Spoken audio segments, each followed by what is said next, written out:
ये दाढ़ियां, ये तिलकधारियां नहीं चलती, हमारे अहद में मक्कारियां नहीं चलती। दिलों को हम कबीले वालों के दिल जोड़िए मेरे सरदार, सरों को काट के सरदारियां नहीं चलती। सभापति महोदय, मैं जब देश के प्रधानमंत्री को प्रोटोकॉल तोड़ के कतर के अमीर शेख तमीम को रिसीव करते हुए देखता हूं, जब मैं सऊदी के क्राउन प्रिंस मोहम्मद सलमान को प्रधानमंत्री जी को गले लगाते हुए देखता हूं, तो सोचता हूं कि काश प्रधानमंत्री जी अपने देश के गरीब भारतीय मोहम्मद सलमान और मोहम्मद तमीम को इसी तरह अपने पन का एहसास दिला पाते। कभी मैं जब प्रधानमंत्री जी को शेख हसीना जी को प्रोटोकॉल तोड़ के रिसीव करते देखता हूं, तो मैं सोचता हूं कि कभी प्रधानमंत्री जी अपने देश की बेटी बिल्किस को भी इसी तरह से अपने पन का एहसास दिला पाते। मैं आज इस सदन में खड़ा होकर हाशिए पर मौजूद देश के लाखों SC ST और माइनॉरिटी के छात्रों की तरफ से यूपीए की चेयरपर्सन रही श्रीमती सोनिया गांधी जी और पूर्व प्रधानमंत्री डॉक्टर मनमोहन सिंह साहब को सैल्यूट करूंगा,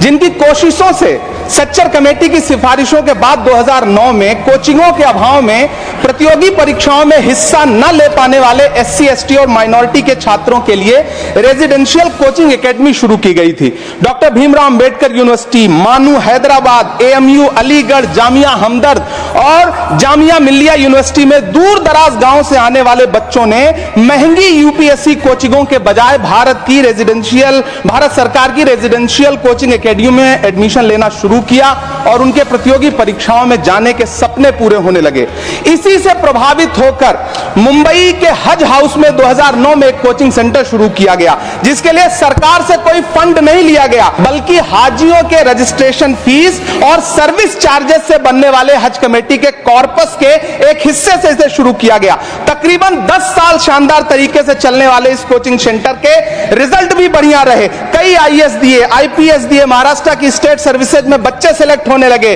फिर आया कोविड, पहले सीटें घटाई गईं और फिर तत्कालीन अल्पसंख्यक मंत्री महोदया को मौका मिला और उन्होंने 2023 में इस कोचिंग सेंटर को बंद कर दिया। वो सैकड़ों छात्र जो हर साल इस कोचिंग सेंटर से फायदा उठा रहे थे, एक झटके में उनके सपने चकनाचूर कर दिए गए। सभापति महोदय, मेरा अल्पसंख्यक मंत्रालय से अनुरोध है कि हाजियों के पैसे से चलने वाले हज हाउस कोचिंग के कोचिंग सेंटर को फिर से शुरू किया जाए। न सिर्फ शुरू किया जाए बल्कि उसकी सीटें भी बढ़ाई जाएं। जब पैसा सरकार को नहीं देना है बल्कि हाजियों का जो कॉर्पस सैकड़ों करोड़ रुपए के रूप में इकट्ठा है, उससे इसको चलना है कोचिंग सेंटर को, तो फिर इस कोचिंग सेंटर को चलाने में और देश के बाकी हज हाउसेज में इसे शुरू करने से सरकार को परेशानी क्या है?